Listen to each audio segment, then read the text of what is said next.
കോഴിക്കോട് താമരശ്ശേരിയിൽ ഒളിവിലുള്ള സ്ഥാനാർത്ഥിക്കായി പ്രചാരണം സജീവമാക്കി UDF.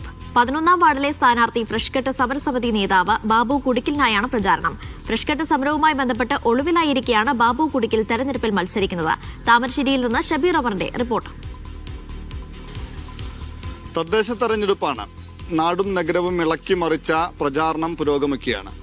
സ്ഥാനാർത്ഥികളും പാർട്ടി പ്രവർത്തകരുമെല്ലാം തന്നെ വീട് കയറിയുള്ള വോട്ടുറപ്പിക്കുന്ന തിരക്കിലാണ്. മറ്റ് പാർട്ടി പരിപാടികൾ, കൺവെൻഷനുകൾ ഉൾപ്പെടെയുള്ള പരിപാടികളും നടക്കുന്നുണ്ട്.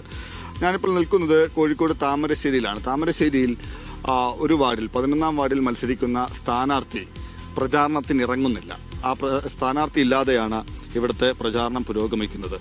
അദ്ദേഹം എന്താണ് പ്രചാരണത്തിന് ഇറങ്ങാത്തത് എന്ന കാര്യം സ്വാഭാവികമായും സംശയം വരും. അദ്ദേഹം നമുക്കറിയാം, താമരശ്ശേരി ഫ്രഷ്കട്ട് അറവ് മാലിന്യ സംസ്കരണ കേന്ദ്രവുമായി ബന്ധപ്പെട്ട സമരമുണ്ടായിരുന്നു. ആ സമരം പിന്നീട് സംഘർഷത്തിലേക്ക് നീങ്ങി. ആ സംഘർഷവുമായി ബന്ധപ്പെട്ട് പോലീസ് രജിസ്റ്റർ ചെയ്ത കേസിൽ പ്രധാന പ്രതിയാണ് ഈ 11ാം വാർഡിലെ, താമരശ്ശേരി ഗ്രാമപഞ്ചായത്തിലെ 11ാം വാർഡിലെ UDF സ്ഥാനാർത്ഥി ബാബു കുടിക്കൽ. സൈനുൽ ആബിദീൻ എന്നാണ് അദ്ദേഹത്തിന്റെ പേര്, പക്ഷെ ബാബു കുടിക്കൽ എന്നാണ് നാട്ടുകാർ അദ്ദേഹത്തെ വിളിക്കുന്നത്.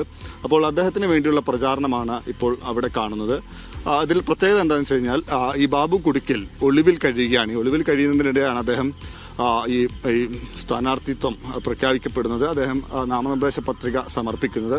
അതും സാഹസികമായി പോലീസിന്റെ കണ്ണുവെട്ടിച്ചാണ് അദ്ദേഹം നാമനിർദ്ദേശ പത്രിക സമർപ്പിക്കാനായി നാട്ടിലേക്ക് എത്തിയത്. അതിനുശേഷം അദ്ദേഹം വീണ്ടും ഒളിവിൽ പോയി. പോലീസിന്റെ പിടിയിലാകാതിരിക്കാൻ വേണ്ടി അദ്ദേഹം വീണ്ടും ഒളിവിൽ പോയി എന്നാണ് പ്രവർത്തകർ, ഈ നാട്ടുകാർ പറയുന്നത്. പക്ഷേ അദ്ദേഹത്തിന്റെ അസാന്നിധ്യത്തിലും അദ്ദേഹത്തിന് വേണ്ടിയുള്ള വോട്ട് തേടി ഈ നാട്ടുകാർ അല്ലെങ്കിൽ UDFന്റെ പ്രവർത്തകർ വീടുകൾ കയറുകയാണ്. സജീവമായി തന്നെ അദ്ദേഹത്തിന്റെ പ്രചാരണം പുരോഗമിക്കുന്നുണ്ട്. വിജയം ഉറപ്പാണ് എന്നുമാണ് ഇവരുടെ അവകാശവാദം. സ്ഥാനാർത്ഥിയുടെ അസാന്നിധ്യത്തിലാണ് ഈ പ്രചാരണം നടക്കുന്നത് എന്നുള്ളതാണ് ഇവിടുത്തെ പ്രചാരണത്തെ വ്യത്യസ്തമാക്കുന്നത്. ഇപ്പോൾ കഴിഞ്ഞ ദിവസങ്ങളെല്ലാം തന്നെ അവരുടെ പ്രചാരണം നടന്നത്. ഇപ്പോൾ വീട് കയറി വോട്ടുറപ്പിക്കുന്ന തിരക്കിലാണ് അവരുടെ പ്രവർത്തകർ, UDFന്റെ പ്രവർത്തകരുള്ളത്, നാട്ടുകാരുള്ളത്. എന്തായാലും അവരോട് തന്നെ ചോദിക്കാം, ഈ സ്ഥാനാർത്ഥി ഇല്ലാതെയുള്ള പ്രചാരണം ബാധിക്കുന്നുണ്ടോ? ഒരിക്കലുമില്ല. ജനങ്ങൾ, ഈ നാട്ടിലുള്ള എല്ലാവർക്കും അറിയാം ഏത് സാഹചര്യത്തിലാണ് സ്ഥാനാർത്ഥി മാറി നിൽക്കുന്നത് എന്നുള്ളത്. അപ്പോൾ അതുകൊണ്ട് സ്ഥാനാർത്ഥി ഇല്ലാത്തത് ഒരിക്കലും ഇവിടെ ഒരു ചർച്ചയല്ല. ആളുകൾ അത് ഉൾക്കൊണ്ടു, അംഗീകരിച്ചു. ഈ സ്ഥാനാർത്ഥി എന്തായാലും വിജയിപ്പിക്കണമെന്നുള്ള തീരുമാനം എടുത്തു കഴിഞ്ഞു. അതുകൊണ്ട് ഒരു ആശങ്ക UDFനും ഇല്ല, ഞങ്ങൾക്ക് നാട്ടുകാർക്കും ആ കാര്യത്തിൽ ഒട്ടുമില്ല. ഈ വീട് കയറുമ്പോൾ സ്ഥാനാർത്ഥി എവിടെ നിന്ന് ആരെങ്കിലും ചോദിക്കുന്നുണ്ടോ? ഈ വീട്, അതായത് ഇവിടെയുള്ള എല്ലാ ആൾക്കാർക്കും അറിയാം ഈ സ്ഥാനാർത്ഥിനെ പറ്റി. അതുകൊണ്ട് പോലെ ചോദിക്കുന്നുമില്ല, ചോദിക്കേണ്ട ആവശ്യമില്ല. കാരണം വെച്ചാൽ ഓർക്കൊക്കെ അറിയാം ബാബു ഏടാണെന്നോ എന്തുകൊണ്ട് ബാബു ഇവിടെ ഇല്ലാണ്ടായി എന്നൊക്കെ എല്ലാ മനുഷ്യന്മാർക്കും അറിയാം. കാരണം പൊതുവിൽ അത്രയും ആൾക്കാരുടെ ഇടയിൽ ജീവിക്കുന്ന ആളാണ്. വലിയപ്പം ഭീകരവാദിയാക്കിയല്ലോ, അതെ ബാബു ഭീകരവാദിയാണ്.